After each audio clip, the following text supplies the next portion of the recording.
lock up in, I'm your number one fan. Showtime. Hit me with that backstage passing, you love, you love, you love. Showtime. Let's make it spectacular, spectacular. Showtime, baby, it's showtime.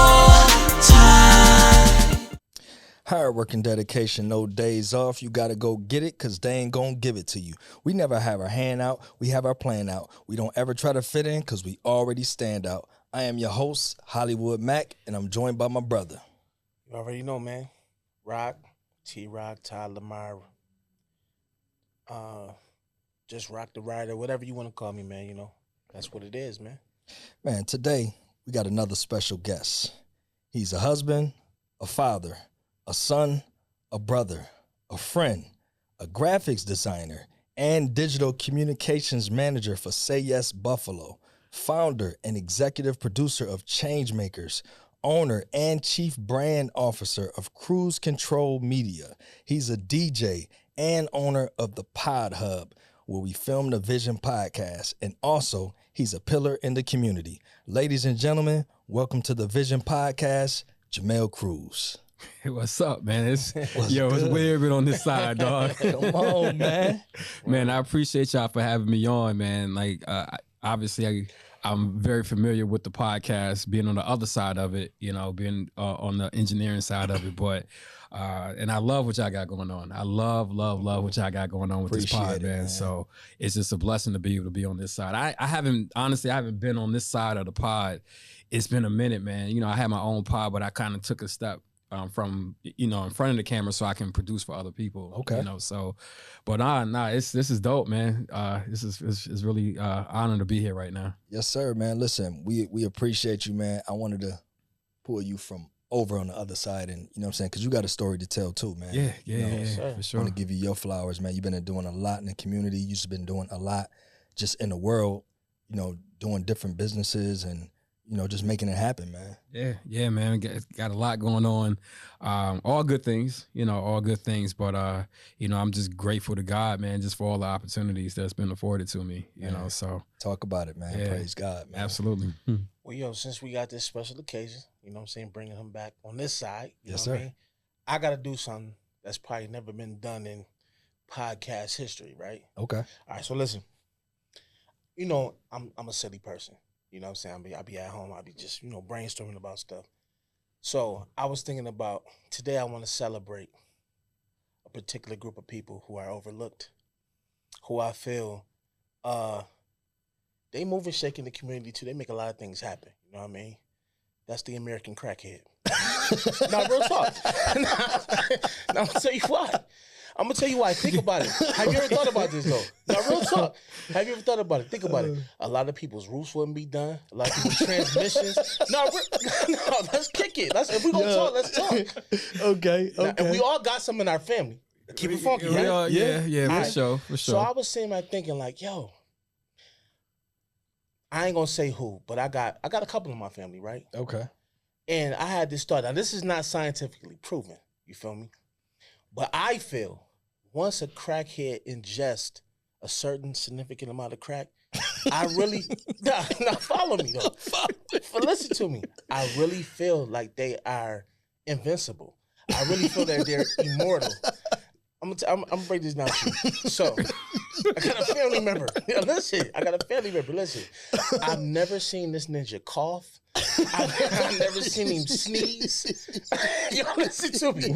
He's never been to the doctor. Yo, listen. And I'm talking about he's been on crack for decades. He's never been sick, nothing. I've never seen a ninja clear his throat. So you saying he got that authentic medicine? Hold on, break it down. When was the last time you've been to a crackhead's funeral? I When's haven't. the last time you've been to a crackhead funeral? Yo, listen. Think about it.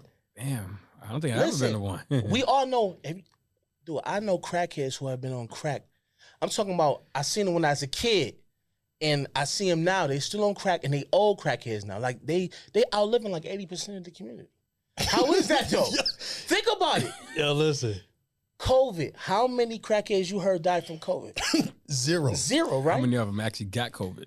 So that's what I'm trying to told you. All right, now break this down. They sell the unsellable. You feel me? They fix the unfixable. They steal the unstillable. Yeah, listen. Facts. Yeah. Okay, break it. I'm gonna tell you. Never this real thought quick. about it like that, bro. But see, what I'm gonna do today is something special before we get into this conversation. Yeah. I came up with, everybody got a top 5. Everybody got a top 5, rap album, top 5 NBA player. Right. I came up with Ty's list of the top 5 crackheads. You got names? Yeah. Who? 3 of them I named myself. They I didn't know local? their names. 2, yeah. I'm gonna break it down. But I think I know who your number 1 is, but Yeah, I'm gonna let this you get number to one, it. this- I know. I'm I'm gonna not, let you get but to this it. is what I'm gonna do. I'm only gonna do 2 because I'm doing the backstory. I'm giving their flowers. So for the next 3 pods, I'm gonna be releasing till I get to number 1. So I'm Okay. doing 2 today. So listen, I had a thought because I'm gonna just tell you how immaculate crackheads are. Now, mind you, this takes me back to I was going to the grocery store one day. Now I was like a teenager, right? Crackhead outside now, mind you, I'm at the grocery store. Keep this in mind. So I pull up. He's trying to sell me something. Of course, you know how they do. Yo, he pulls out a package of meat out of his trench coat. Now, mind you, I'm going to the grocery store. I could clearly go get refrigerated meat. Because who's eating that, first and foremost? He pulls out some batteries, right? Not packaged, though. These batteries was used. It's like hustle, man. Yeah, used batteries and a beeper. He was trying to sell me this. And I was sitting there thinking he was trying to make it seem like, yo, this was the deal of a lifetime. Mind you, a package of meat, I don't know what it was, salami, turkey, whatever. He put it out of his pocket. That's some real bro. hustle man stuff right Listen, there, bro. A beeper, and the man had some used batteries. And I was thinking I could just go in here, crackhead, and get my own. Man. You know what I'm saying? Me.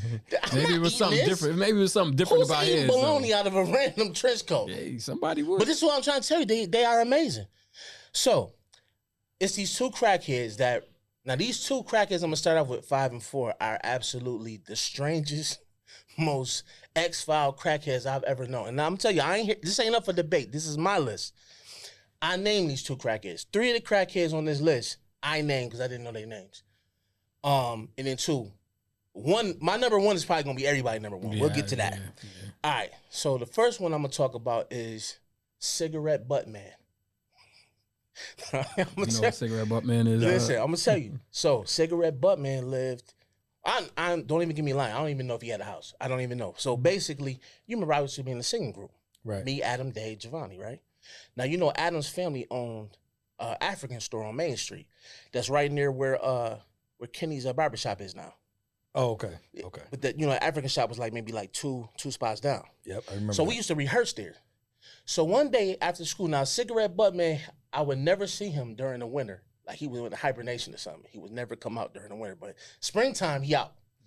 So mind you, this is my first encounter with him. So I'm in the back of the shop, and I'm looking out the window, and I kept seeing somebody bending over and lighting something and putting it into their mouth. I'm like, yo, what is going on? I didn't know if it was fireworks. I didn't know what was going on.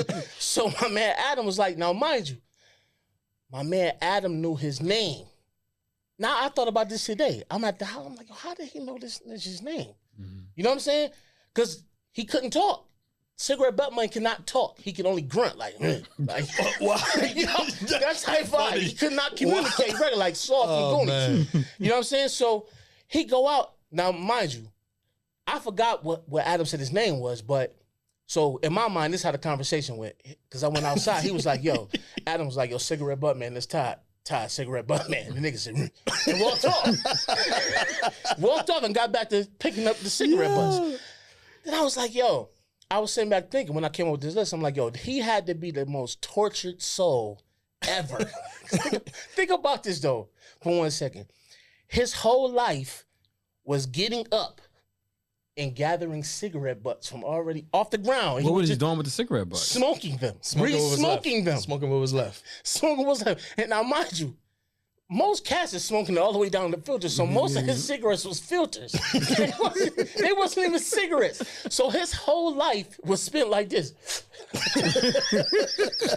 He never had a full, all he wanted to do was take his 2 fingers, scissor style, put the cigarette in between, do like this close, and take a full hit. Never could do that. He never had think about this, man. Never had a full cigarette a day in his life ever. That's crazy. So I was sitting back thinking like, yo, all the man, his whole life. And I'm gonna describe what he looked like. Do you remember Lionel from the Jeffersons? Yeah. That's what he looked like. Mm-hmm. He wore corduroy pants. He had flavors though. He had flavors in the corduroys. He always wore a sweater and a winter coat. Now, mind you, I said it was summertime. Did you hear that outfit? Mm-hmm. Corduroys, sweater, winter coat. Never had a haircut a day in his life. Lionel from the Jeffersons. So I'm just so you can get a mental picture of what he looked like. He got the afro. Yeah. Word. Facial hair was crazy too. Walk up and down Main Street. Sometimes I would see him on Fillmore. Sometimes I would see him on Delavan. Just going, picking up butts. I was thinking like, yo, he lived his whole life with hand, foot, and mouth disease. His whole life. Yeah, that's wild. Think about it. Think about the mesothelioma. he was smoking butts. Never a full cigarette. Yo, listen, we're cameraman. Cigarette butt man. If you out there, I promise you, fam, I'm gonna go to the reservation. We're gonna get a cigarette butt man. But he's still around? I believe he's still around. I was gonna ask you that. Let's find him and get him a whole pack. He need a whole pack, fam. He spent his whole life smoking cigarette butts. I don't even like cigarettes, but I gotta this off rip. Just gotta give him a pack just because. And then think about this. I was thinking about this. He didn't have money to buy a Lucy or nothing, but how was he a crackhead too? Y'all thought about that too. That's amazing. This is why I got to give him his flowers. How did he have a crack addiction, man? He couldn't even afford a cigarette. Well, that's what probably all his money was going to the crack. Maybe. Yeah. He said he gonna get the real hit, and then he get the aftermath off the butts. Okay. Now, number two, you might know number two. Because you used to play basketball at Delaware Park, right? Mm-hmm. But this was like, we was young though, so I don't know. When did you start going to Delaware Park? Man, I was riding my bike. Okay, cool. So you might know this individual. I call him Delaware Park Man. Listen, Delaware. Now I'm gonna describe you what he looked like. He kind of tall. But listen, now this ninja here is completely. I think he was an alien. Like he wasn't even a normal person. Listen, I'm gonna describe you what he looked like. He was about 6'2", 6'3". He wore. Listen, I can't even say they were shorts. They was like panties, like boy shorts. Come on, man. Yo, listen, this is what he hooped in. Sweatbands. He wore sweatband, wristbands on both hands. He had his socks pulled all the way up to his thigh muscles. All the way up. All the way up. I'm describing. And Chuck Not Taylor's. Even the knee highs. He had the Chuck Taylor had a huge gap in his teeth. And he would always hoop. He would go hard at the court. But guess what? Was he good? He never hooped against humans. Wait, what? By himself. He like one-on-one with himself. God, he never hooped against people. Only by himself. And he wouldn't let you hoop with him either. Because a couple times I asked him as a kid, yo, can I shoot him? He's like, let me get out of here. Like the other dude. Yeah, get out of here. So listen, he would be riddled with sweat, drenched. He had moves too. He was nice. But he never hooped against human beings. So he was like Shep on Butter Rum. I was about to say, that's who listen, that's who he hooped against Nutso first. He hooped against Nutso. And I was sitting back thinking like, yo, he was a strange. I'm talking about X-Files. He would walk, he would be at the Juneteenth. Now, mind you, every last crackhead I'm gonna talk about, none of them had cars, none of them had vehicles, but they would be all over Buffalo. Heavy walkers. All over the town. Now, do you remember this dude? Nah, was he light skinned? He was like brown skin. Did he have big ears? Big ears, huge. Big head too. And he would walk like this, with his hands. I might know with his hands like this, like he ain't had no joints. If he the same dude, he wash windows now. Might be. All I'm here to say is, so that's 4 or 5. So we got.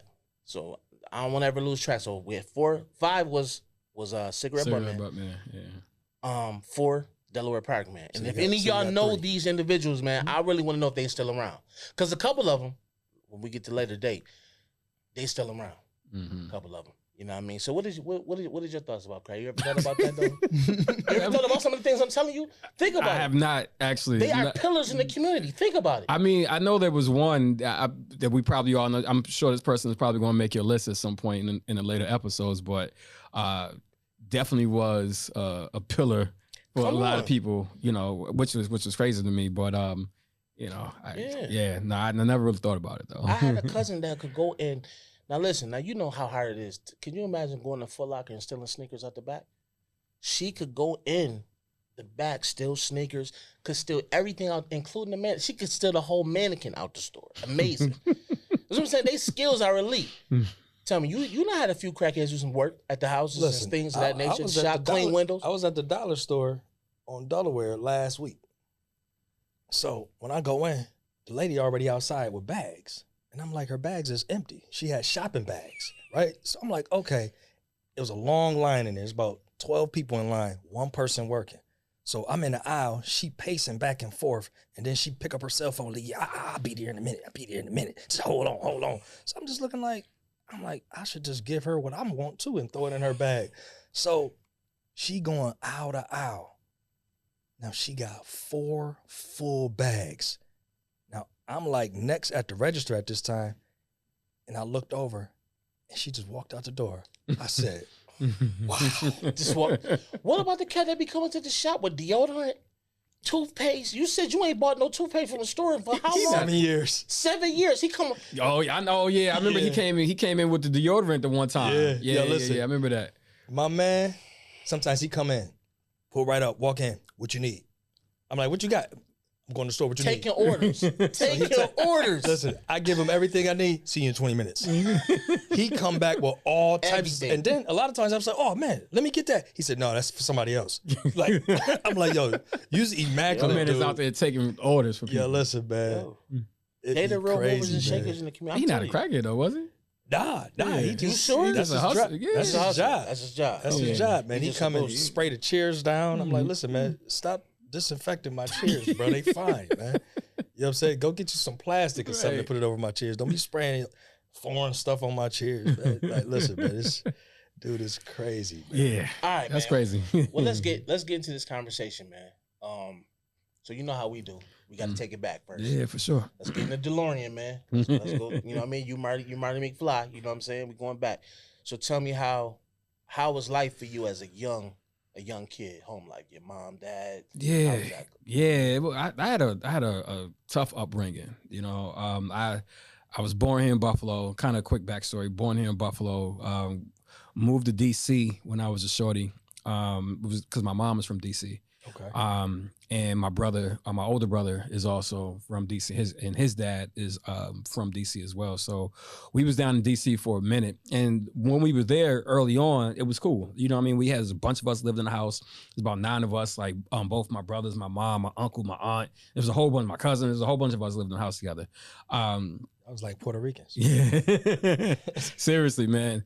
And then my uncle ended up getting killed in a drive-by shooting. Wow. Right. So he got killed. This is like during the height of the crack epidemic. You know what I mean? In DC. In DC. Okay. Yeah. So so he got killed 3 months later to the day on Thanksgiving Day of that year. Right after we ate dinner, my grandmother died in the house. Like she had a heart attack and died in the house. Right. So we ended up losing the house. You know what I mean? We ended up losing the house, and my mom moved myself, my 2 brothers, and her, the 4 of us, into a homeless shelter. We had to live in a homeless shelter for a little bit. You know what I mean? So, so we was there for maybe about a year. And then we moved over into Southeast DC. And at the time, Southeast was crazy. You know what I mean? Like it was, like I said, height of the crack epidemic. You know what I mean? So it'll be people like like we was in the projects, people will come in the yard while we sitting in there, hide their drugs. They'd be, you know, they were breaking the house while we was in there. You know what I mean? It was insane. You know what I mean? So, and my mom knew, like, yo, I cannot keep my boys around this, you know. No respect. Yeah, nah, it was, that was out completely out the window. You know what I mean? So, so we ended up moving to Buffalo in the early 90s. Because my pops, everybody on his side of the family is in Buffalo. Okay. Unbeknownst to us, when we came up here, my pops was still on drugs. You know what I mean? Wow. So, and my mom was an alcoholic too. You know what I mean? So, so we just, you know, we went through the motions, man. You know, dealing with like, you know, poverty, not really having much at all. You know, I remember plenty of times where we didn't even have nothing to eat in the house. You know what I'm saying? My mom walking to food pantries and all that type of stuff to try to get us food. You know what I mean? So, so I have 2 brothers. I have one brother He's exactly 1 year older than me. We were born the same day, just a year apart from each other. So at a young age, you know, in his early teens, he was like, you know what? He decided to hit the streets. You know what I mean? Wow. So, Okay. and you know, at the age 17, he ended up, you know, catching the case. Ended up serving at 17. He served 25 years in prison. He just got out a couple years ago. Wow. You know what I mean? When he turned 42. And my younger brother, he hit the streets too. You know what I mean? So, and he, you know, he's been through it. You know, he's done shot, stab, all of that stuff. He spent some time in prison. Again, just got out a few years ago himself. He spent like 5 years in prison. Did a Fed bid. You know what I mean? So, everybody's home now. You know what I mean? That's good. Man. Yeah. And everybody's clean. You know what I mean? But for me, it was just like, yo, I didn't want to go down that route. You know what I mean? Right. So for me, I was like the little nerdy kid, you know, from in the hood. You know what I mean? Everybody's like, you know, they knew to come to me if they need to cheat off a test or something like, you know what I mean? So, so school was my out. You know what I mean? I decided, I'm like, you know what? I'm just going to take this road less traveled and I'm going to stay in school. So that's what I did. I ended up, went to Bennett High School. You know, I graduated from Bennett, and you know, graduated top of my class in Bennett. Went on to UB. I was there for like 2 years. I ended up getting kicked out of UB because I wasn't focused. You know what I'm saying? My mom was still living in the hood on Townsend Street, going through it. She had got evicted. You know what I mean? So, so I just wasn't focused in school. Not that I was a dumb kid at all, but I just wasn't focused. Don't jump too far ahead. Yeah. You know what I'm saying? Let me do my job. Yeah. So listen, Yeah. all the years that I've known you, I've never knew you grew up in that type of environment. Yeah, man. Yeah, that's what I tell people all the time. I'm like, yo, don't let the suits and all of the accolades and being in all these different publications and stuff fool you, man. Like, I got it out the mud, bro. Right. You know what I'm saying? Like, Truly, man. I really got it out the mud. You know what I mean? But again, I just realized for me that the streets wasn't going to be, you know, the solution for me. I saw like all the people that was around me, all of my friends that I grew up with, you know what I'm saying? They either in jail right now. A lot of them are dead. You know what I mean? So, and I'm just like, yo, I can't let this be my outcome. You know what I mean? So that's why I chose school. And you know, that was my way of kind of getting out of the situation. Yeah. So mentally and emotionally, from the age of 6 to 13 to when you moved to Buffalo, how did that kind of like shape you in that thought process to see that you didn't want to be kind of like a part of none of what was going on around you? Yeah, again, I was just looking at everything that was around me, bro. I was looking at like all of the family members that was close.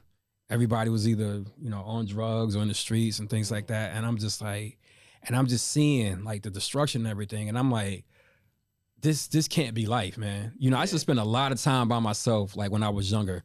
I used to like sit on my, I lived on Fillmore Avenue, like Broadway, Fillmore area. Okay. And I used to sit on my porch a lot by myself and just think, I'm like, man, like I know it got to be a world different than this right here. You know what I mean? And then I got exposed at when I was in high school. I was in the Upward Bound program at UB, and shout out to Mr. Hodges, Dwayne Hodges. He's like a father figure to me. He was like my mentor. He was the director of the program at the time, and he was the one who like really started to expose me to all these different things. I started going on college tours and all this type of stuff. Then I got exposed to like all of the kids from New York City, because they used to come up here during the summertime for our 6-week program. And they used to stay on, we all used to stay on campus. So, and they would stay, and I got exposed to kind of that culture, and then started going down in New York City and going to all these different places. And then I started to see a world outside of like the 4 walls of where I was. That's what I mean? So, and honestly, I tell people all the time, especially young people, you know, you got to get exposed to things, man. You absolutely got to get exposed to things, because it completely open up your mind. You know what I mean? That's what happened for me. That's awesome, man. So take me to like freshman year of high school, right? Because like for me, I know me personally, that's kind of like when I started kind of like figuring things out. You know what I'm saying? Like I knew school was not it for me, but I knew music was. You know what I'm saying? So now for you, did you know then that you would be doing some of the things you're doing now, or what was your vision like in high school? Man, I had no idea. I was lost for a long time, bro. But one of the things that got me exposed in my freshman year to like, you know, doing other things, I started running track when I was at Bennett. And I remember I forget the homie name who went there at the time. Shout out to him. He said some old wild stuff to try to like, try to sum me at the time, you know what I mean? But because I think we were running a race and I had never, I never got trained and I was just a fast little dude from the hood, Right, you know what I'm saying? right. So, and I remember running the races and I think I came in like second to last or something like that. And he was just like, yo, you are like the worst, you're the worst team member that we can ever have or something like that. And then another guy had came to me. He was like, yo, bro, don't ever worry about anything that anybody's saying right now. He's like, you just stay focused and I promise you're going to get better. And I turned out being, from being second last to being one of the top runners in the city just the next year. That's dope, man. You know what I mean? Yeah. So Look at that. yeah, because I just started putting in the work and everything. You know what I'm saying? So that was a thing for me. Yeah. But again, I was just so consumed with everything that was going on at home. Right, You know what I mean? right, Like, right. we moving from a apartment to apartment. We probably moved like 8 times in like 2-3 years, bro. You know what I'm saying? We were just jumping from place to place. You know what I mean? So, and at that time I was like, still living in that Broadway. That's kind of where I grew up, in that whole Broadway Fillmore area when I moved to Buffalo. And I mean, it was rough, man. You know what I'm saying? Like, I remember being in a house and like we be sleeping and this mice running in the bed with us. Wow. You know what I mean? Like, it was crazy. Like, you know how it is. You turn on the lights and roaches start scattering. Yeah, like it was like I lived that life, man. You know what I'm saying?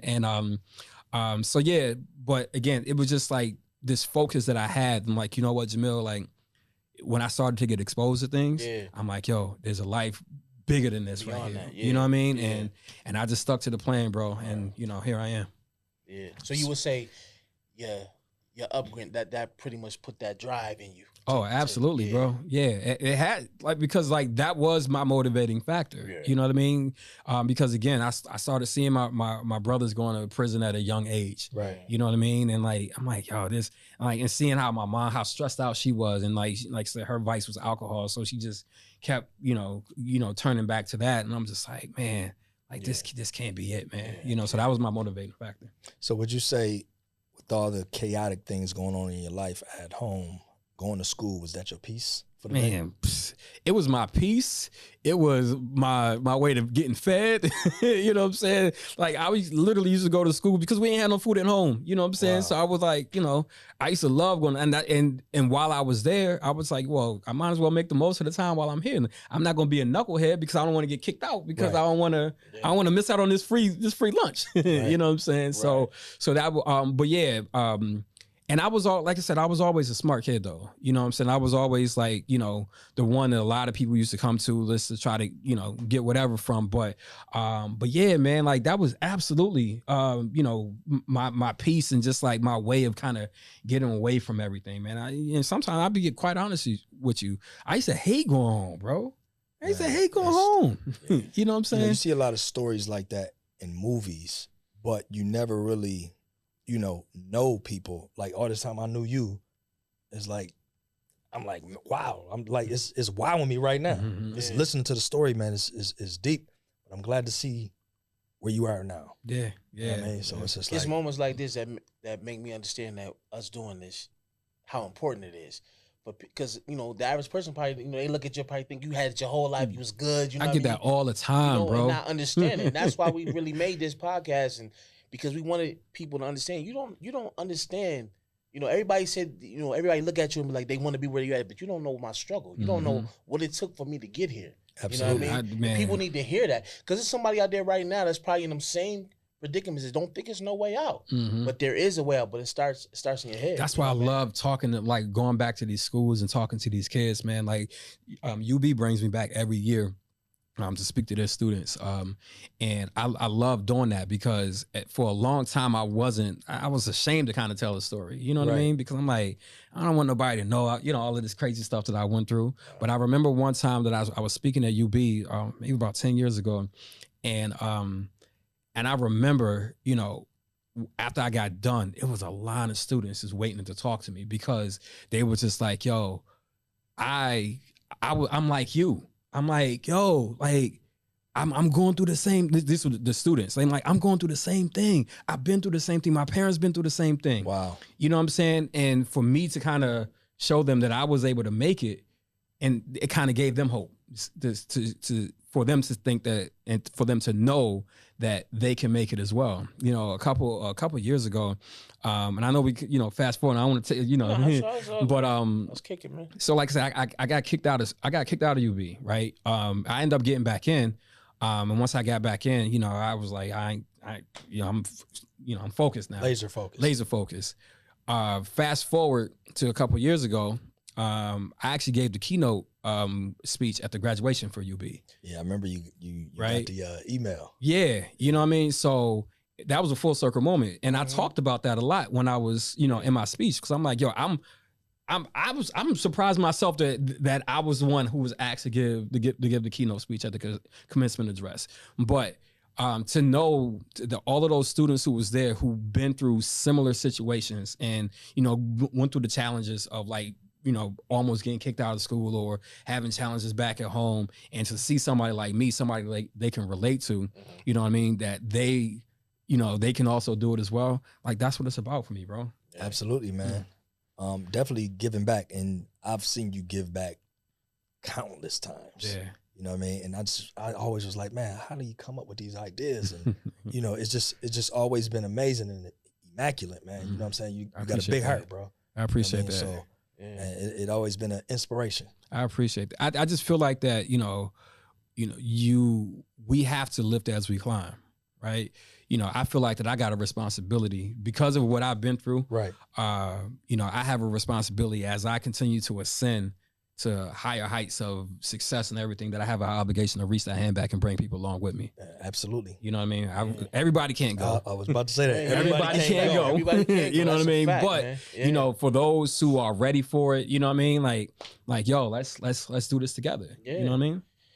You know, me and Mac, we talk about it all the time. Like, I wish more people had a mindset like that, because I feel like, you know, because even like in our world of entertainment and things of that nature, it's a lot of people who went on and made some things crack, but they never came back and put that helping hand out.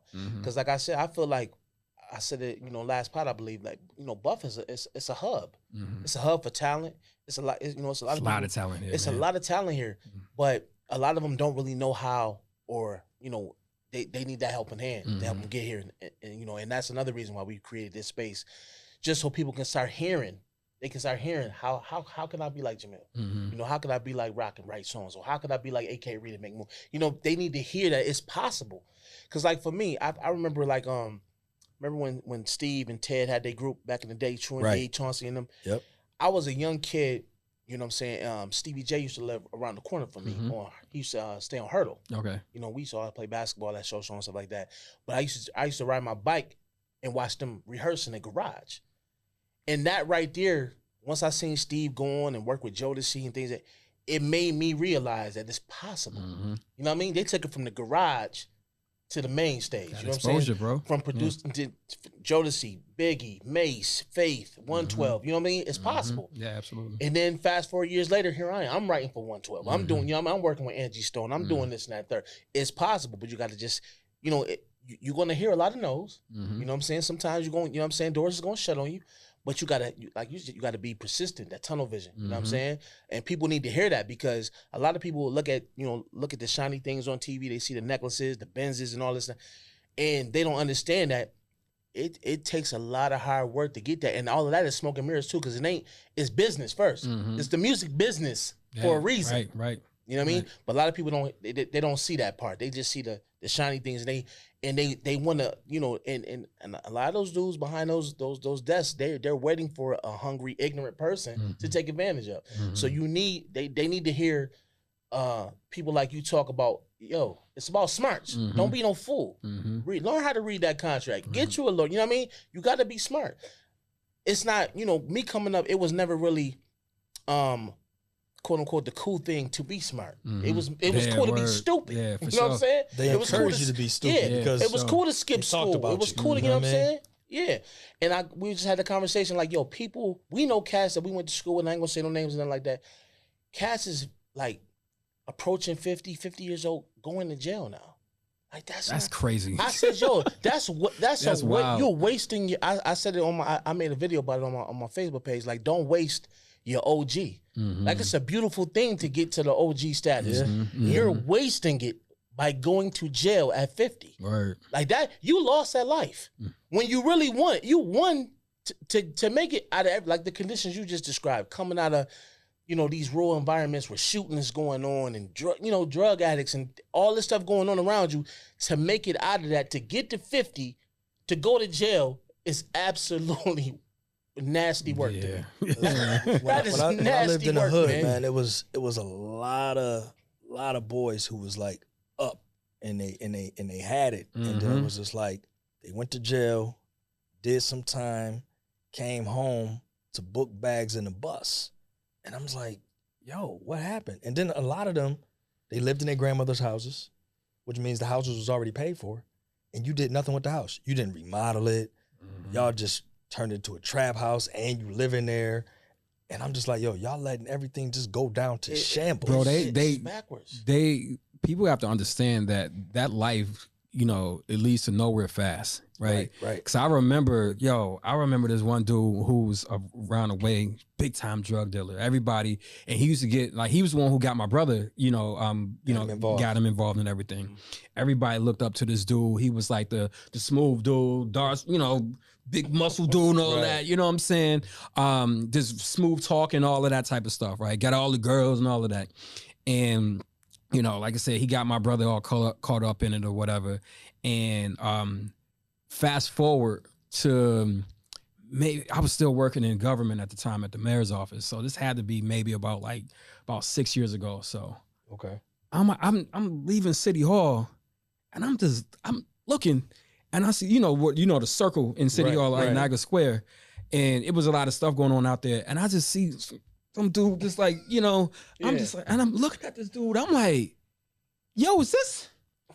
And I'm like, and it just completely blew my mind, bro, because he was on crack. He was on everything, bro. Wow. You know what I'm saying? Just like his body just torn down, just everything, bro. Like, and mind you, this was the dude who was always in the gym. You know what I'm saying? Big muscular dude and all that. And he just got caught up in that lifestyle, bro. Yeah. And I'm telling you, it leads to nowhere fast, bro. Yeah, that's real. Leads to nowhere fast. Yeah, that's a fact. Most of the dudes, I know a lot of dudes that had it that wind up starting to use it. They started using it and then fell off. You know what I mean? That happens. You know what I mean? And it's biblical. You reap what you sow, man. You know what I'm saying? Absolutely. It's just a fact. So, when did it start clicking to you that becoming this businessman was? That was gonna be your thing. When did the pieces really start coming together for you like that? Yeah, and I was in my last years in college, and I was really starting to travel a lot.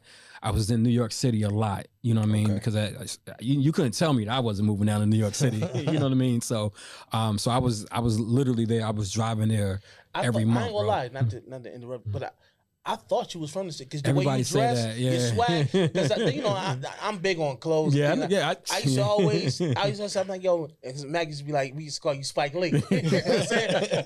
But you was always fresh though. You know what I mean? And I take the cats that what I'm saying, that's fresh like that. You know what I mean? Because I'm like, yo, you got swag, man. Sneakers is dope. I check things like that. I'm a big sneaker buff, clothes buff. That's I'm big on that. But I used to always check it out. I'm like, yo, I he got appreciate to be from the city, man. But yeah. Nah, because that was the influence that was around me. You know what I'm saying? Most of the people who went to UB at the time, they were all from New York City. All of the well, at least most of the black kids. You know what I'm saying? They were all from New York City. Yeah. It was only a handful of people from Buffalo who was actually going to school. You know what I'm saying? At the well, at least when I was there, right? So so that was my influence. So I was down there a lot, bro. And I was, I started doing some internships. I had interned for Def Jam at one point. I was doing some stuff with Bad Boy for a little bit. And I was just like, yo, like I'm starting to get this itch, you know what I mean? Yeah. And then like fast forward a little bit after college, again, I'm down in New York City a lot.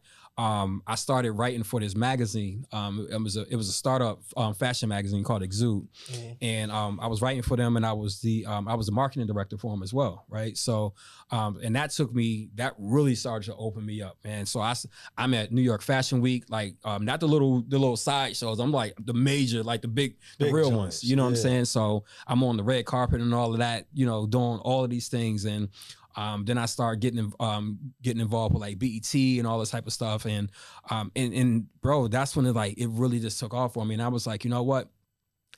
I realized though at the time that I didn't want to work for nobody though.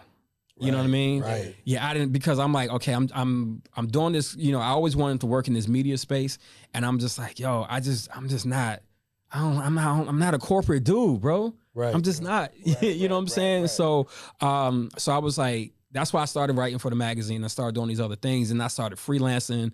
I had got into, like, for the magazine, we needed a website at the time, right? Okay. And I had no idea about websites and nothing like that. So I was like, you know what?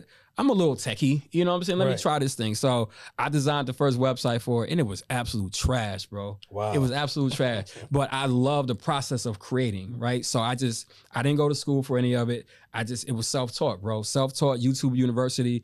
That's how I was just on there, and that's how I, you know, just honed my skills and got better and better. And I just kept doing it over and over and over again. And, you know, then I made I started freelancing doing the websites and all this other stuff that I was doing with the graphic design, the photography and all that, and then the events. And I just kind of combined all of this stuff together to make a company out of it. That's Right. dope. So the first iteration of my company, it was called Blueprint Lifestyle Marketing and Entertainment. You know what I mean? Long name. Yeah, super long. But you know, it opened doors for me. Like I did I did a listening party for Day 26 when that album had dropped. You know what I mean? Because I was doing some stuff with Ciroc at the time, right? Okay. So I did a listening party for them. And I just started, you know, really getting heavy into the event bag and things like that. You know what I mean? And I'm like, all right, this Blueprint thing, this ain't it. So then it went from that to Cruz brand marketing, and then, you know, from that it's what it is now, Cruz Control Media. So yeah, man. So, you know, early on, like right after college, that's when I was like, you know what, let me hit the ground running with this thing, man. But again, see, you said it. That goes back to, you know, how me and him really, you know, captivated, you know, the industry, and just meeting so many people. You left here. Yeah. You know what I'm You saying? had to, bro. And a lot of talented people, they don't understand that they got to get out of here. Yeah. They try to do the hood thing. You know, they hear other people's story from different cities, but these other artists that come from these big cities, they're in big cities. You know what I'm saying? See, Buffalo is just like a little small. Yeah, it's talented, but it's like a circle. It ain't going nowhere. You know what I'm saying? You go around the corner, you right back where you started. You know what I mean? So yeah, you know what it is.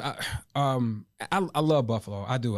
This is my home. You know what I mean? I love this. I love this city. But I realized, to your point, that, you know, in order to like really, you know, kind of get some notoriety off of the things that I'm trying to do, I had to expand outside of Buffalo. Absolutely. You know what I mean? Because we really can't point to many examples who've like made it on the mainstream and stayed local in Buffalo. You know what I mean? Absolutely. It's not a lot. You know what I mean? Not So might be a couple, but not many. You know what I mean? So even if you look at the Griselda dudes, they did. You know what I'm saying? They went to Atlanta or wherever they were. You know what I'm saying? And that's when they still rep for the city. They always here, but you know, it's just like, you know, you gotta go. You gotta get out. And that's what I started. Yeah, so that's what I started doing, bro. I started, you know, especially when I started really getting into like you know, this all of the service stuff that I was doing, you know, going to these different conferences. And that's when I started I started meeting so many of these people, you know, different people, like different celebrities and stuff at these different conferences and that I was going to. And, you know, that helped me build my social capital. You know what I mean? Nice. So that's how I was able to like bring a lot of those folks back to Buffalo when I'm doing events. And even still now, you know what I mean? Like I'm doing stuff. It's easy for me to get on the call and like hit up one of my folks and, you know, get them to come back, come here to, you know, kind of do some stuff here in the city. And then especially when you put out a good rapport and you putting together great events, and I mean, they be dynamic too. They be huge. Like, man, you doing your thing, brother. I appreciate that, man. Yes, and I just feel like that we deserve here in Buffalo to be able to have nice things as well. When I say nice things, I'm talking about being able to do things at a really high level, right? And being able to experience things. We shouldn't have to keep, you know, every time we want to do something, have to travel to Charlotte or Atlanta or Houston or wherever. It's like we can do that stuff here. We talked about it. We got the talent here, bro. And we have the resources. Yeah. It's just, I think a lot of times certain people don't want to work with certain people, or they don't want to share their resources or share their connects. You know what I mean? It's a lot. It's a lot of gatekeeping that takes place here, and I hate to say it, but we still live in a very racist city. Right. You know what I mean? So, and I still have to deal with that sometimes too. You know what I'm saying? Dealing with these different venue owners who they see somebody like me coming in, or even if I'm calling them to try to get a quote on whatever this when they hear I have this black accent or whatever, like they don't want to work with me. So that's most of the times I have a lot of like dynamic women who work around me too. Right. You know what I mean? So like I have them be the front. You know what I'm saying? Like yo, I need you to get on the call and handle this business for me. You know what I mean? So, and I gotta be real. You know what I'm saying? Us as a people, nigger them. We make it hard on us too. I was just thinking like, yo, we can't never had nothing successful. Like what's the average nightclub life here in Buffalo? 4 years. Yeah, that's If that, right? If that, bro. If that. Yeah. And Buffalo got a zero tolerance policy for any nonsense. So as soon as something happened, they stripping your liquor license away from you and they shutting that thing down. Man, nigger them, man. So let me ask you this. If you could say something to like, the youth or, saying just those minds that want to, get on your level, and what can you say to them right now? Like, what do they need to hear? Some words of inspiration to what I'm saying, to make it so they can think that it's possible to get on this level. And I got a 2-part question. That, and do you think that us as, black community, do you think that something can happen for us to honestly be able to look at each other and get to that moment where we can, like you said, put that hand back, reach out and help? Or do you think it's always going to be that crab in the barrel type of experience for us? I mean, I think there's always going to be some element of crab in the barrel because, like, there are people who, for whatever reason, they just feel like that, certain lifestyles are not for them, and they'll never get there, right? So, so it's always going, and with that, it's often people, you have that crab in the barrel stuff. You know what I'm saying? You have people who just trying to knock you off your, off your dean or whatever, right? So, but to answer your first part, I think starting with the advice, one, I would just tell them to understand that it is possible. They have to really be able to accept that it is possible for them to see their circumstances different from, what they currently are right now. Right. So, because I really truly believe in the power of like manifestation and putting stuff out there in the universe. I can show you in my phone. Back in 2019, I rolled out my 5-year goals list. Right. And it's still in my phone. And half of those things on the list, I've accomplished already. Like I said, I wanted to buy a house. I bought my first house. I said I want to go to Africa. I went to Africa last year. I said I wanted to, have ownership in a sports team. I got co-ownership of a boys soccer team in South Africa right now. You know what I mean? So it's just like these things are possible, but you gotta put that stuff out in the universe though. Yeah. Right. You know what I mean? So but there, you have to be consistent, too. At the same time, we talk about that a lot. Even the stuff that you guys are doing here, like that consistency is going to pay off. You know what I mean? But you just gotta, put your head down, and you gotta put yourself around the right people too. Yeah.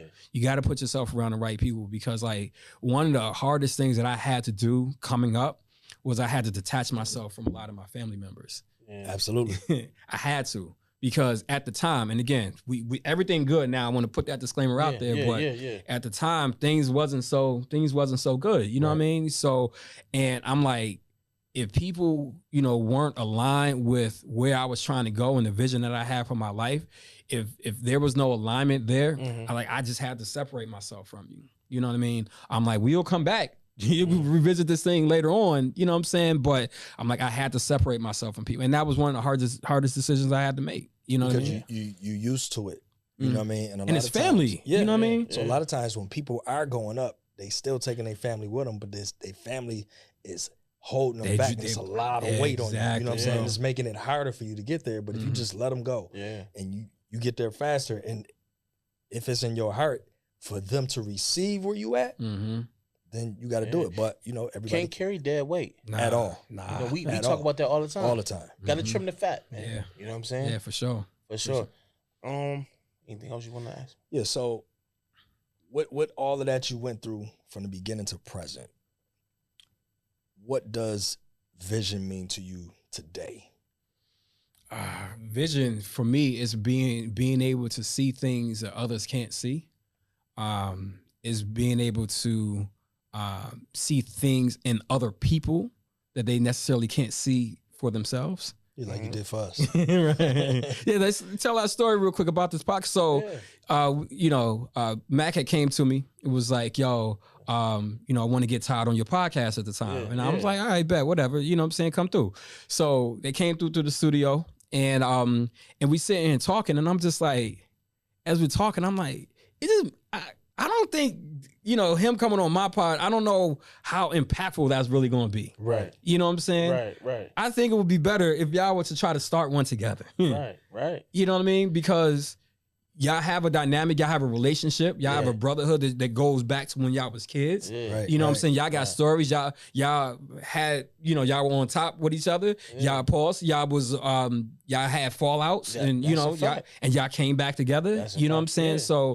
So I'm like being able to tell those type of stories, and then the relationships that y'all have with people too. Right. You know what I'm saying? Like I just think that would be so much more dynamic than you sitting down with me for an hour. Right. You know what I'm saying? And I'm like, okay, cool. Then what? Yo, listen, I tell him all the time, I'm thankful, man. Yeah. I'm glad you did that, man. Cause in my mind, we was talking about podcasts, but I was like, how, but I'm like, yo, this God, man. Like, I remember the first conversation we had.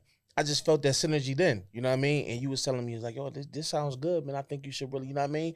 And then that second time we came, it was so natural. Mm-hmm. You know what I mean? It's like, yo, we got behind the mics and it was just like, I was like, we can do this. You know what I mean? We can do this. But it threw me off because I'm like, I know this is gonna be a dope interview. And while Jamil setting up the cameras, he like, what y'all gonna talk about? I'm like, what you mean, y'all? Like, yo, this is for you. This yo, you like, nah, bro. Nah, that's y'all got that. And because I'm not a public speaker. Yeah. But I'm getting comfortable now. Mm-hmm. You understand what I'm saying? Like I never we don't grow inside of our comfort zones. I tell people that all the time. Yes, sir. We don't grow inside of our comfort zones. You know what I mean? So I've always been that shy kid who was afraid to talk in front of people and all that type of stuff. You know what I mean? Yeah. But I just realized I didn't want to be that kid. You know what I mean? So I'm just like, you know what? Let me just start. And that's why one of the reasons I even started my own podcast. You know what I mean? Because I'm just like, it'll help with my public speaking. It's going to help me just getting comfortable with being in front of people. Right. You know what I mean? And I'm like, I just, I tell people all the time, repetition deepens the impression, right? The more you do something over and over again, it's just you're going to build that muscle, right? Absolutely. It's going to get stronger. It's going to get stronger. And then it's going to become second nature to you. Absolutely. And I see that, again, this is what I see for y'all, bro. I just never knew what that looked like. I always understood that doing something outside of your comfort zone, you'll be great.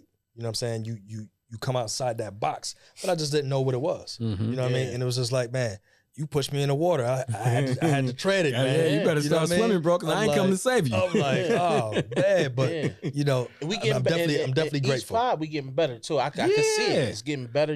I've noticed that, bro. I'm telling you, because when y'all first did y'all first episode, it was a little nerve. I could tell. It was a little stiff. A little stiffy out here, pause. Right. But I was just like, you know what? I've been doing this for so long, bro. Yeah. You know what I'm saying? I know all y'all gotta do is just stick to it. Right. If you stick to it and you keep showing up, and honestly, bro, y'all have probably been the most consistent of the clients that I have.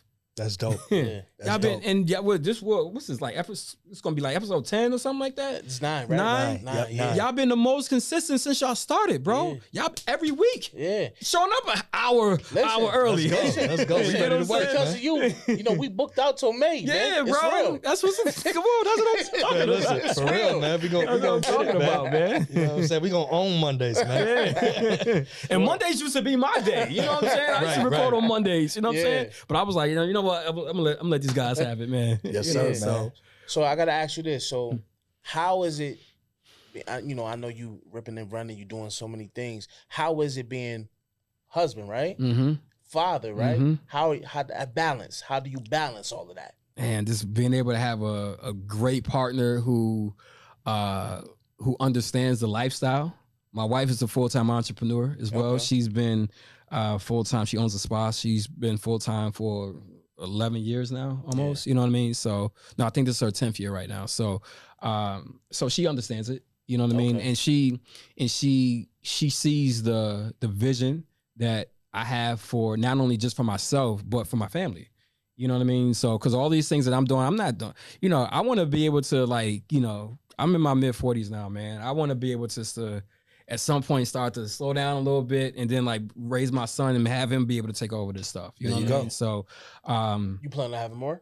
nah, dog. His team one and done out here, bro. One and done? It's one and done. That's all you got there, one and done? It's it. I'm too old, bro. You know what I'm saying? But Yeah. but nah, it's been great just having just a good partner who understands, but also too just having a good village around me too. Yeah. You know what I mean? So having people who like love and respect not only just me, but us as a unit together.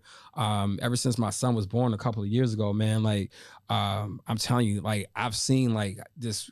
When they say it takes a village, Yeah. I understand that. I understand that whole village part now because people they show up, man. You know what I mean? So so that's been amazing being able to do that. And I'm very intentional too around what and who I give my time to. Absolutely. Right? You know, and I'm trust me, I have no problem saying no to people. I had that problem for a very long time. I used to wanted to please everybody. I was a people pleaser. Can't do it. You know what I'm saying? Can't do it. And I was like, you know what? I can't keep doing this because I'm running myself ragged right now. You know what I mean? So, so just being able to, you know, set those intentions. Like for example, on Sundays, I don't work at all. Sundays is just my day to be with my family. You know what I'm saying? Like be at home, do whatever I got to do, you know, run some errands with my wife or whatever, you know, spend some time with my son. And it's certain days during the week, like on Thursdays, I know like, okay, I got to pick my son up from daycare, you know what I'm saying? And that's a non-negotiable. I don't do nothing around that time. I'm focused on him. You know what I mean? So, and you know, you just have to be intentional around those things. You know what I mean? Prioritizing. Yeah, absolutely. Yeah. So, what's the one thing you would change about your journey, given the opportunity, if anything? Nothing. I wouldn't change anything, bro. Yeah. Because I really feel like that everything that happened to me and happened to me and for me, good, bad, and indifferent, everything that happened, you know, in my life shaped me to be the person that I am today. Absolutely. I wouldn't have the mindset or the character that I have if I didn't go through a lot of the hardships that I went through. That's right. You know what I mean? So, so that's why I appreciate those things. I mean, it was rough at the time when you're going through it, trying to navigate a storm, you know, like those waters are rough, you know, when you're trying to navigate it, you know, but I tell people all the time, man, like if you could just hold on to that thing and like just really keep it under control, it's calmer waters on the other side of it. Absolutely. You know what I mean? So I wouldn't really change anything, bro. Like I've lived a good life, man. I've had a lot of amazing things happen to me in my life, bro. Like from, you know, personally, professionally, you know, I mean, I can go down the line. I mean, you know, a lot of the things that, you know, that I've been able to accomplish in my life, bro. I mean, we've been rocking with each other for 20 plus years now, bro. You know what I mean? So, yeah, man, I'm just super, super grateful for all of the things, That's good, dope. bad, and indifferent, bro. That's That dope. happened in my life. Yeah, That's awesome. dope. One thing I want to ask you, because this was like one of the biggest things that you've done that kind of like grabbed the entire community, the city by storm. And, you know, I was even like, wow, he putting all this stuff together. I'm like, you know, change makers. yeah. Break that down. Explain that. How did my that baby. come about? That's my baby right there. Exactly. You know what I mean? Yeah, so back in like 2011, I had this idea. I was going to all these different like fundraisers and things like that, and I'm seeing all these people being honored, right? All these old people being honored, right? All these old heads being honored, and I'm just like, man, I know a lot of young people my age, you know, who's doing some dope stuff out here. Right. Where's the platform for them to be recognized? There was nothing around. Right. So one of the guys, one of my old bosses at City Hall, shout out to him, man. I had went to him and I told him, I was like, yo, I got this idea. I want to like put this event together to try to honor some young people here in this community. And of course he tried to low bro me, you know what I mean? He was like, you know, go to, you know, wait your turn, you know, all this. I'm just like, I hate when people do that. yeah, man. yeah, So I'm just like, and again, I've just never been the one to like, you know, Fall just by the have wayside. and just when somebody tells me no, Right. you know what I'm saying? I'm like, don't tell me. I'm gonna figure out, okay, how we gonna make this happen? You know what I mean? Yeah. So that was September of 2011. October, when he told me no. October, I was like, you know what? I'm doing this thing. Had no idea what I was going. I ain't had no money to do it or anything. So I had a relationship, and this is why relationships are so powerful, bro. Talk about it. You know what I'm saying? Because Talk about it. I was able to go. It was the second cup when it was downtown. You know what I mean? And I had a relationship with the owner and their family and everything. And I was like, yo, I got this little space over here. Like, I would love to have like a little small event in there. You know what I mean? So they said yes. They didn't really charge me much for it at all. You know what I'm saying? Maybe a couple $100 or something like that. And I packed that thing out, bro. I packed it out. That space had to be about the size of this room right here. Right. You know what I'm saying? So, and we packed it. It was probably a little bit bigger than this, but packed it out. And I was just like, all right, I think I got something with this. You know what I mean? So we came back again the next year. We did it again. It was at a spot called the Waiting Room. Used to be downtown. Well, it wasn't called the Waiting Room I think that's what it's called now. It used to be called Sinful. Okay. You know, downtown. A lot of people was like, "Oh, you want to go to a spot called Sinful?" I'm like, I just need a spot. You know what I'm saying? So, I did it then, and I just kept, just growing this thing. Kept having it. I was funding this thing out of pocket myself. And it got to a point where I'm like, all right, let me just start asking people for some money to put this thing together. Let me just stop you right there. Elaborate on how important it is to, if you got something in your head, if you can't get you fund it yourself. You got me, man. Listen, because if you're not gonna do it, who will? You know what I'm saying? Right. So for me, it was like I didn't know where I was gonna get the money from, but I was like, I know I want to do this thing. You know what I'm saying? So I'm like, you know what? I just got to make it happen somehow, some way. So I would take my little checks that I was getting from my job. You know what I mean? And I was like, let me put some money out here. And that's how I was able to just rinse and repeat, bro. Yeah. You know what I mean? And I started taking the money that I was getting from the event and reinvest it back into the next event. Right. You know what I mean? Right. So and did that again, and it just kept compounding and compounding. So we went from our first event having maybe 75 people there to now when we do, here we are, going into our 14th year. It's the largest award show in this region that recognize professionals under the age of 30. You know what I'm saying? Man, talk your stuff, man. I mean, your stuff, yes, sir. Yeah. So, and I mean, now, we get, almost 1,000 people at these events, man. You know what I'm saying? So, we're able to do it at theaters, like we've done the event at Shays, you know what I mean? Nice. So we went from a coffee shop to having it at Shays, bro. You know what I mean? That's huge, man. Yeah. So it was just like, but it was just that thing. And we've since kind of morphed it a little bit because we wanted to kind of do some extensions of the event, right? Okay. So we had the 30 and the 30 awards. We just last year I launched what's called the Change Make Hers brunch, right? So it's like change makers, but like HERS at the end, you know. So this was all about like really recognizing women, in our community, right? Because there was so many dynamic women who were just doing some incredible things. Last year, we had it at the Admiral Room. It was beautiful. We had I brought Chrisette Michelle up here for it. That's phenomenal. Yeah, and I mean she was incredible. We just had the second annual one last week. You know what I mean? At the Buffalo AKG Museum, I had Tamika Mallory up here for it for her book tour and everything. So we just we have the 30 under 30 coming back in the fall this year. You know what I mean? So that's dope, man. Yeah, that's dope. Yeah, man. so Congratulations! Thank you, man. All your success. So yeah, far, it's been a journey, bro. It's certainly been a journey. But for me, it's all about like making sure that we are amplifying people in this community, man. Amplifying voices that sometimes go overlooked. Yeah. And those underserved people, you know what I mean? One of the best compliments that I think I've ever got from having this event is people telling me like, yo, because of this event, I met my now business partner or whatever, you know what I'm saying? Right, and that's dope. one of my good friends who happens to be a senator now, she said that her journey to becoming a New York State senator started with her coming to my event because I put her on the stage. She sent me a random DM. Nothing salacious or anything like that. She was just like, yo, I've been hearing about you and I just want to get connected with what you got going on. She just had a small nonprofit at the time. It was an education nonprofit. And I liked the work that she was doing. So I was like, you know what? I'm gonna put you, on the stage. So we gave out some scholarships, through her organization in partnership with mine. And because of that, she was able to meet a former government official who saw her and told her like, yo, I think you would be good to, possibly run for office. So she ran for office, county legislator, won that seat a couple times. And then now she's a state senator now.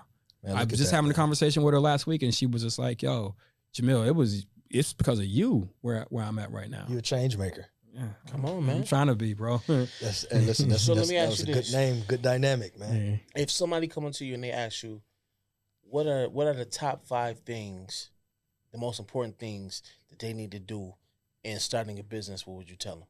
You know what I mean? Like the top 5 things. Top or 5. 3 things. Yeah. You know what I mean? Whatever. Yeah, I got you. So top 5 things. 1, just got to have a vision, for what it is that you're trying to do. And also 2, try to find out how your business is helping to solve somebody's issue or problem. Because that's the main reason why we go in business is to try to, solve problems for people, right? Mm-hmm. So also 2, develop your network. A lot of my success, I would say most of my success has literally come through the network that I've been able to develop for myself, so having a strong network, being able to, raise a little bit of money, got to do that. That's what we got to do, and I think sometimes people, they get caught up in all of the fluffy stuff, you know what I mean? Like they want to start like, no, we are in business to make money, bro. Absolutely. I'm a capitalist at the end of the day, you know what I'm saying? So I'm in business to make money, Sure. you know what I mean? So, and you gotta stay the course because most businesses fail within the first couple of years of his launch. Right. You know what I mean? But if you have a vision, understand that, I wasn't making money. The money that I'm making right now in business, I wasn't making this money my first few years. Yeah. Right. You know what I mean? Yeah. Like this podcast and stuff that I'm doing right now, bro. Right. I started this in like 2017. I didn't start making real money from this maybe until 2021, 2022. You know what I'm saying? But the thing is, I was just so passionate about the art of it. You know what I mean? So I'm just like, I just stayed the course, and I was doing a lot of stuff for free for people too. Yeah. Right. I was doing a mad stuff for free for people just to get my name out there, bro. Yeah. You know what I'm saying? And then that just helped me, and then there were other things that kind of helped too. Like I started getting all these different recognition. I was in Forbes and all this other stuff, and that kind of helped as well. You know what I mean? So, but yeah, man, I just had this passion and this desire, and I stuck with it. Yeah. And here we are now, what, 8 years later, and top podcaster in the city, top podcast studio in the city, bro. Yeah. And nobody, and like, this is not a, call it a flex, man, call it whatever. Man, ain't nobody, it's nobody doing what I'm doing right now in the city, bro. They're not. Yeah. There's the amount of content and the volume of content that comes out of this studio. There's nobody doing it at this level here in the city, bro. Talk about it. They're not. Man. Talk about it. So that's why we here, man. That's why we here right now, man. You know what I mean? Sure. So, but yeah, man, it's just been a journey, bro. Like it's been a journey, and I'm just like, I couldn't be more grateful for again, just all the opportunities that that come in my life, the people that's come in my life. I got people like Maddie behind the boards right now who just like incredible, like it's like my little sister. Let's go, Maddie. You know what I mean? Shout out to Maddie. Always holding me down, you know what I mean? So you get good people in your life, you take care of your people. You know what I mean? That's I'm a big believer in that, bro. You gotta take care of your people. You know what I'm saying? I don't have nobody work for me for free. You know what I mean? Like everybody eats. That's right. Everybody that's eats. how it's supposed to be. Man, I just want to tell you, man, listen, man, I appreciate you, man, for real. And Matt can tell you, it's hard for me to like people. Yeah. Like I'm like a grumpy old dude. Like I really don't like people like that. I'm just being honest. But it's a genuine love I got for you, man. I appreciate everything you do for us, man. And just the amount of information that you've been willing to share. You don't got to do that. Mm-hmm. You know what I'm saying? I'm just glad that we connected, man. I'm glad that we built this relationship. Because for a long time, I remember I used to say, I'm like, yo, man, I think Jamil Hollywood, man. I'm like, I'm trying to connect. I'm trying to connect with him, man. It's like, yo, homie, you know what I mean?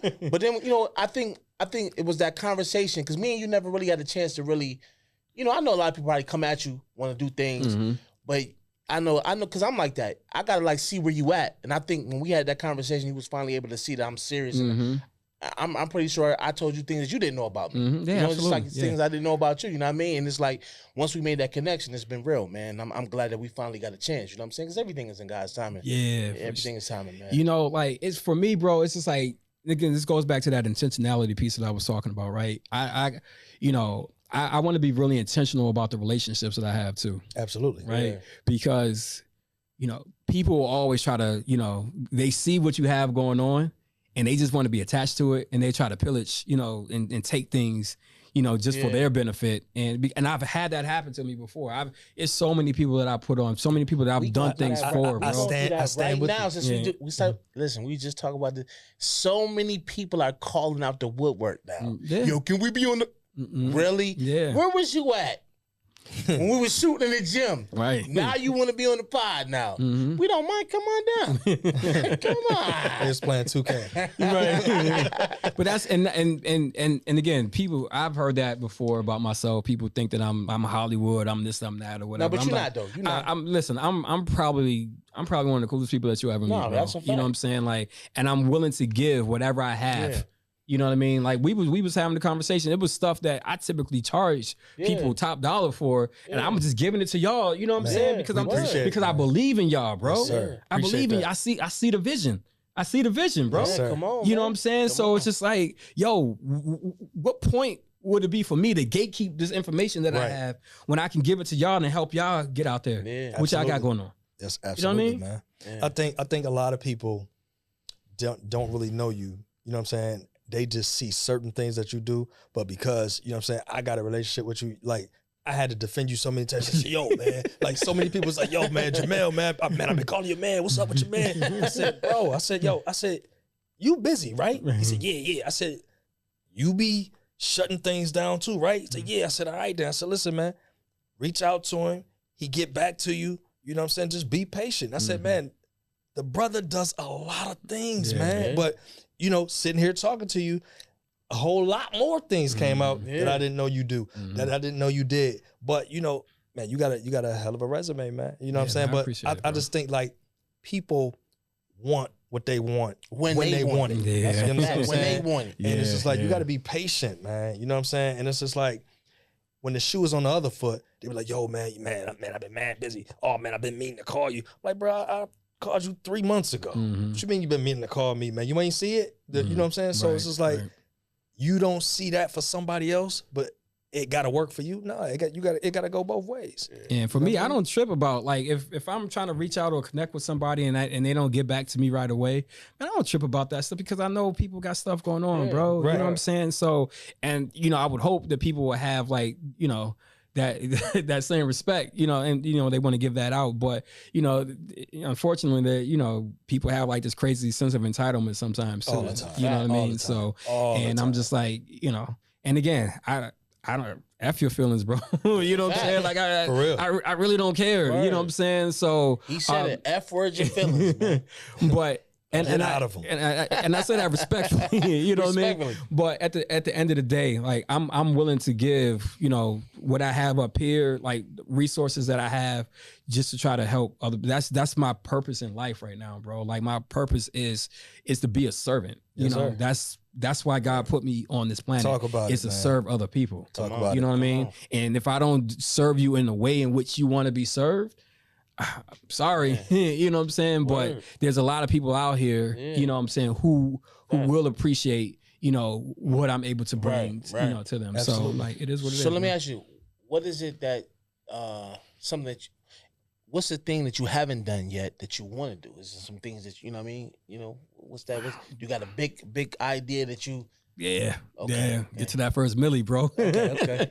Yeah. It's coming. Yeah, no, it's absolutely coming, bro. That's on my my 2 to 3 year plan right now. Okay. You know what I mean? So, and I'm putting all of the pieces in place right now. You know what I mean? So, but no, outside of just like, those type of things, I really want to be able to, give in a way in which, it has some real impact in this world. And honestly, one of the reasons that I even want to get to that place of having, wealth is for me to be able to give back. You know what I mean? Because at the end of the day, I can't take all this stuff with me, bro. You know what I'm saying? Like you can have all the nice car. I got a nice truck. You know what I'm saying? I got nice things. You know what I mean? But you can't take this stuff with you. You can't. You know what I mean? But you know, I can help.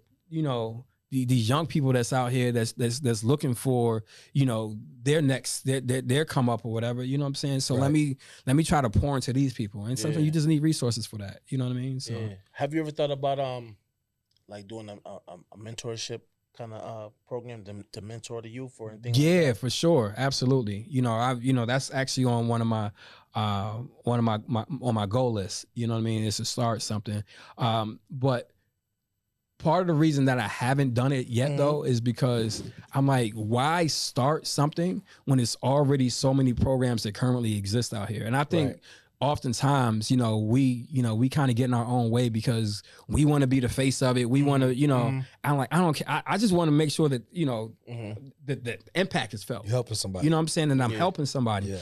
I don't have to be the face of it. I don't really want to be the face of it. It's a lot of pressure that comes with that. You know what I'm saying? Right. But if there are other people that's out there who's doing the work, how about I lend my skill, my time, my talent, my resources to kind of help build capacity to what they have going on? You know what I'm saying? So that way it ain't, you know, us out here competing, you know, mentor programs or anything like that. But like, you know, if I know that you got something going on, let me just like come to you and like, okay, bro, Todd, I have some, I see the way you're doing things. I think if you were to do things this way a little differently, or if you were to add to this in a certain type of way, I think it can kind of help you grow what you already have going on. Right. So I'm like, that's what I'm a capacity builder, bro. Like I don't care about just being the face and being like the person to have all of these different things because it's so, and people say, oh, it's not enough programs for the youth. Stop it. Yes, it is, bro. It's a lot of stuff out here for the youth. It's, you know, we just got to make sure that we are, you know, if there are programs, like I use one, for example, like Breaking Barriers, right? Our Boys and Men of Color initiative through Say Yes. And my boy Daniel, who's running that program, doing a phenomenal job working with these young boys Shout out out here, to bro. Daniel. Shout out, man. That's my brother right there, man. He's doing a phenomenal job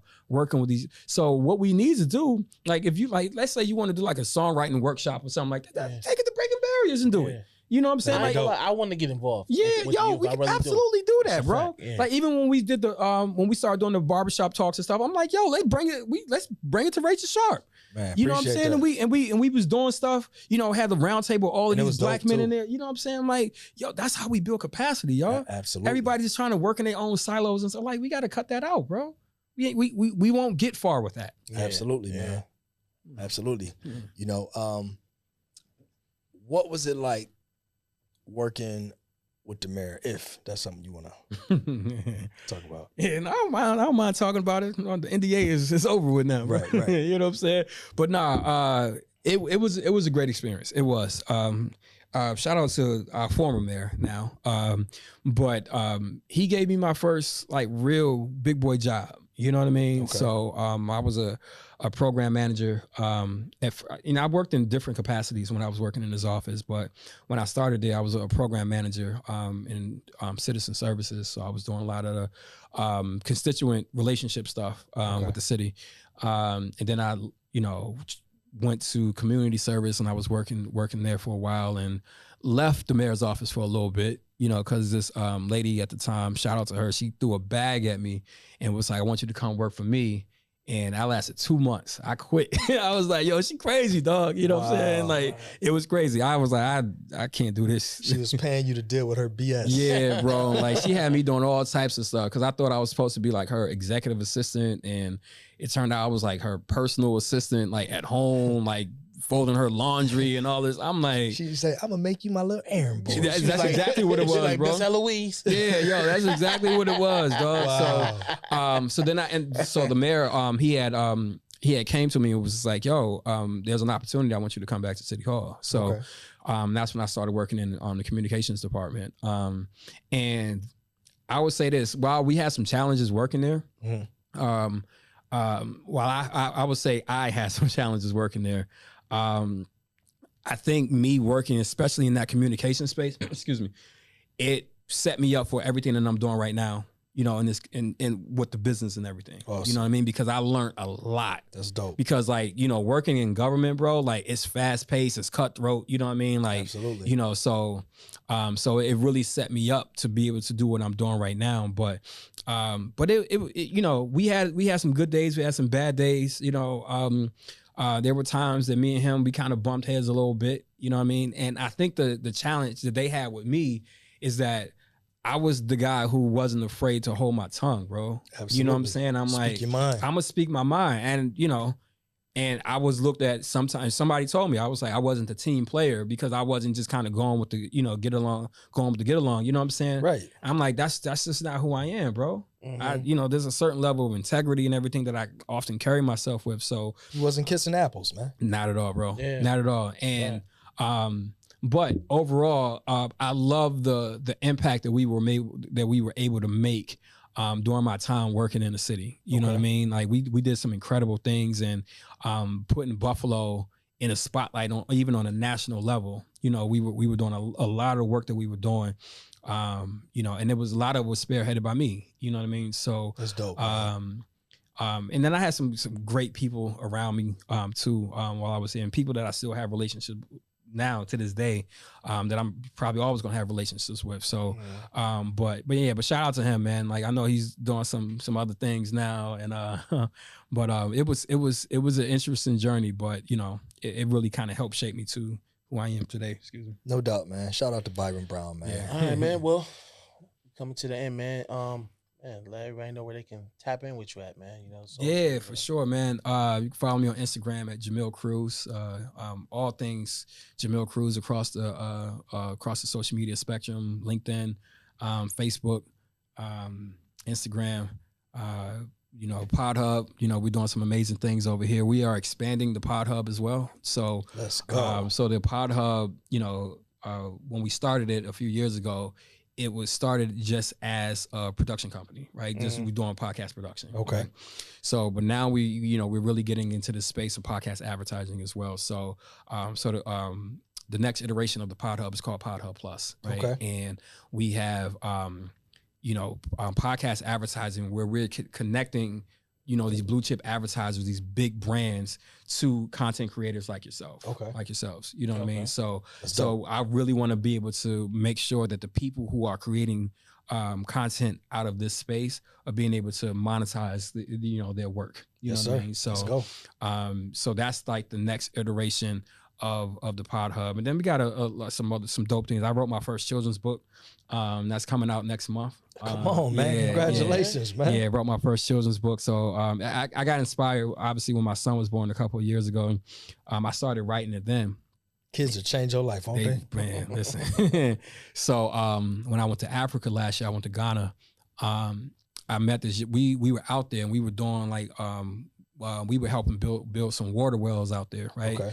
So we were at this water dedication ceremony at the village, and it was this young lady who was sitting next to me on the bus ride on the way there. And she was, I wasn't talking to her at first. I know we're wrapping up, but I just wanted. Go ahead. We on your You the team. boss, man. You the boss, man. This could be a 3-hour. You know what I mean? But no, it was a young lady who was sitting next to me, and I wasn't really talking to her much on the bus because it was early in the morning. I'm just like, I just want to get this thing over with. But when we got to the village and we seen, we're doing this amazing ceremony, everybody coming out dancing and drumming for us, and because they were really excited that we helped build this water well.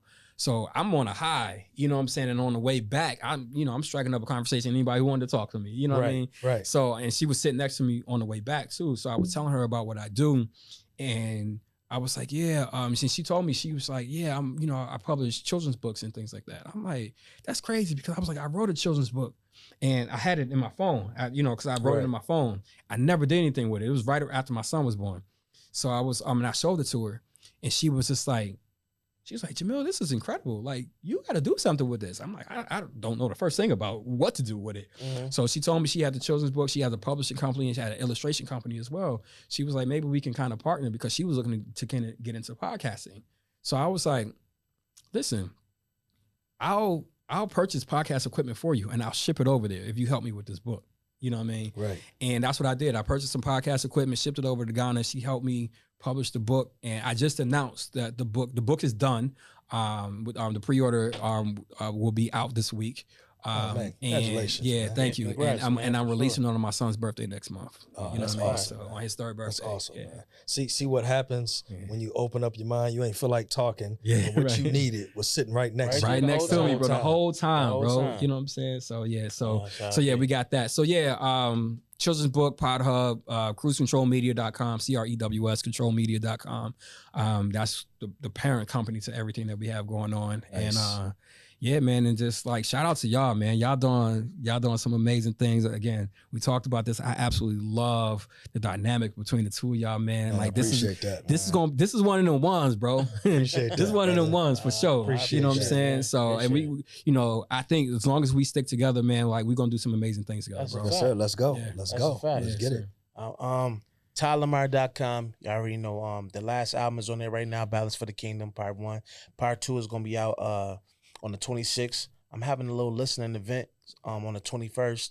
What's the address there, Mac? 1220 Hurdle Ave. Yeah, come on down, come listen to some good music. And I think I'm gonna put the music on other DSPs too. I kind of been keeping everything controlled just off my website, but I think I'm gonna venture off to Spotify and things of that nature. Okay. You know what I mean? Yeah, so man, just be on the lookout for new music, man. TylerMar.com, man. And like, share, subscribe. You hear me? It's Don't important. just be watching. It's You important. know what I'm saying? Press the like button, press the share button, man. We spread some love. It's free. It don't cost nothing, man. For shizzle. Yeah. Mr. Hollywood Mac _ on IG. Division Podcast 24 on TikTok. Check out some movies that I'm starring in on Tubi. Hunger Pains, Pure 1, Pure 2, Daddy's Girls Club, and me and my brother here, we working on a lot of film, a lot of series. So y'all stay tuned with that and just keep supporting us. Salute. Be your own hero. Love is love, man.